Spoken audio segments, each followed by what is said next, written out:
Bienvenue en Arizona, pays aride pour celles et ceux qui vivent déjà dans le manque. Une coalition qui annonce le durcissement, une époque où les plus fragiles sont les premiers touchés. Face à cette réalité, des citoyennes et des citoyens s'organisent. Ils refusent le fatalisme. Ils bâtissent une réponse collective. La politique prévue par le gouvernement Arizona risque d'être la plus dure qu'on ait jamais connue par rapport aux personnes migrantes. Ils vont attaquer le regroupement familial, donc les conditions vont être durcies. Donc ça attaque directement le droit des personnes à vivre en famille, personnes qui auront le statut de réfugiés.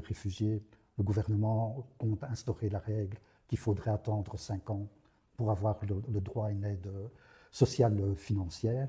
Or, on sait que les personnes qui ont le statut de réfugié, toutes les difficultés ne disparaissent pas à partir du moment où on a le statut. Pour les personnes sans papier, le gouvernement compte instaurer une mesure qu'on appelle les arrestations par visite domiciliaire. Donc s'il y a l'autorisation d'un juge, on pourra aller là où sont logées les personnes sans papier pour les arrêter, les mettre dans un centre fermé et les expulser. La Belgique a rétabli, on veut rétablir, mais de façon immédiate, le contrôle à certaines frontières. Il y a des contrôles qui se sont réorganisés sur le territoire de la Belgique et qui ont déjà abouti, on le sait, à des arrestations de personnes sans papier. Le gouvernement a fait sortir les arrêtés royaux qui permet à 100 agents de Frontex de se déployer sur certaines parties du territoire de la Belgique pour pouvoir mieux choper des personnes sans papier, pour pouvoir mieux les expulser. Et on parle de la multiplication des centres fermés pour accentuer la répression par rapport aux personnes considérées comme étant illégales. Et je rappelle que pour nous, aucune personne, aucun être humain n'est illégal, et se faire incarcérer simplement parce qu'on n'a pas les bons papiers administratifs, c'est complètement injuste. Donc on est pour la suppression des centres fermés, pas pour leur multiplication. Donc on multiplie les centres fermés et d'un autre côté, on va continuer à diminuer les places d'accueil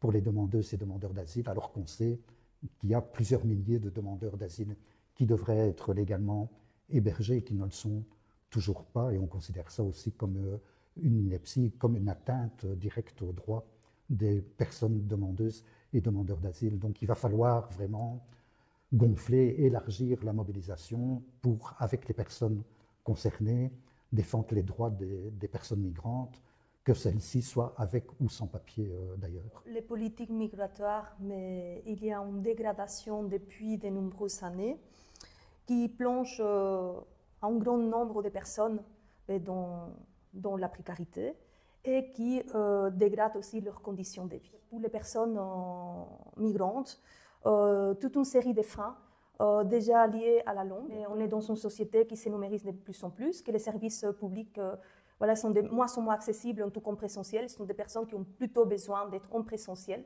pour pouvoir bien exprimer et comprendre les choses. Il y a tous des freins administratifs, des démarches complexes, des vocabulaires qui ne sont pas tout à fait compréhensibles pour eux. Les grands problèmes, c'est cette personne arrive jusqu'à le non-recours des droits. Et ça, c'est très, très dangereux. Donc, ils savent leurs droits, mais ils décident de ne pas les activer. Et donc, pourquoi? Parce qu'ils ont peur d'être tombés sur un contrôle, de perdre les documents.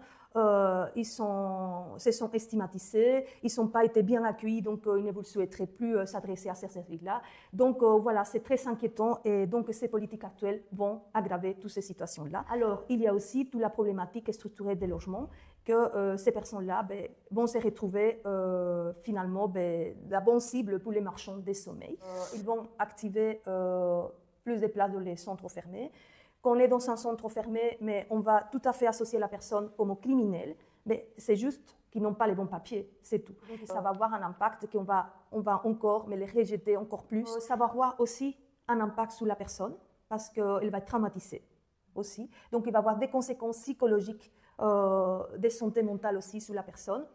Et en plus que cette personne a déjà dû quitter leur pays par des conditions très dures. Donc ça ajoute une couche supplémentaire et donc ça va mener des situations très compliquées. Je parlerai ici en fait finalement de l'aspect migratoire parce que je coordonne la zone de droit du MOC et nos centres. L'accord du gouvernement Arizona sur l'aspect migratoire est quasi un accord en fait déshumanisant. Donc le MOC ne s'aligne pas avec cet accord-là parce qu'elle estime que c'est un accord qui ne permet pas en fait finalement aux personnes migrantes d'avoir la dignité humaine. Déjà dans le monde migrant, il y a beaucoup de phénomènes qui se jouent. Mais en réalité, sur l'aspect médiatique, le migrant déjà, de par ce mot, invisibilise déjà et déshumanise déjà toute une partie de la population. Le migrant, par essence, est normalement celui qui se déplace et qui quitte un pays vers un autre. Mais sur le plan médiatique européen, et belge en particulier aussi, on constate que ce mot migrant est uniquement destiné à une catégorie de la population, notamment les personnes racisées. Donc les personnes qui viennent principalement d'Afrique, du Moyen-Orient, d'Asie, et qui induit un système et qui renforce en tout cas un système d'un racisme systémique et institutionnel, ayant ainsi des conséquences sur les populations. Donc on a une politique qui est très très dure vis-à-vis des personnes racisées, je dirais ça, qu'on a quand même des termes et des mots qui corroborent finalement à l'humanisation de la personne, mais a fortiori à une déshumanisation plutôt des autres pans de la société. Donc on qualifie un peu quand même ce gouvernement d'un gouvernement qui pratique des méthodes coloniales et qui ne sont pas vraiment des méthodes adéquates, en tout cas pour permettre en tout cas un vivre ensemble et une dignité humaine. Et si vous aussi, vous pensez que la pauvreté n'est pas une fatalité, alors vous êtes les bienvenus. Découvrez votre plateforme solidaire, née de vos besoins, portée par vos actions. Elle sera votre espace d'engagement. C'est donc toute la population, travailleuses, travailleurs actifs sans emploi, avec ou sans papier, on doit tous se mobiliser ensemble. Chaque voix compte, chaque geste compte. Transformons l'indignation en action. Rejoignez la plateforme. Soyez parmi nous le jeudi 18 septembre, le jeudi 16 octobre, au club Achille Chavet, 34 rue à Belleville, à La Louvière.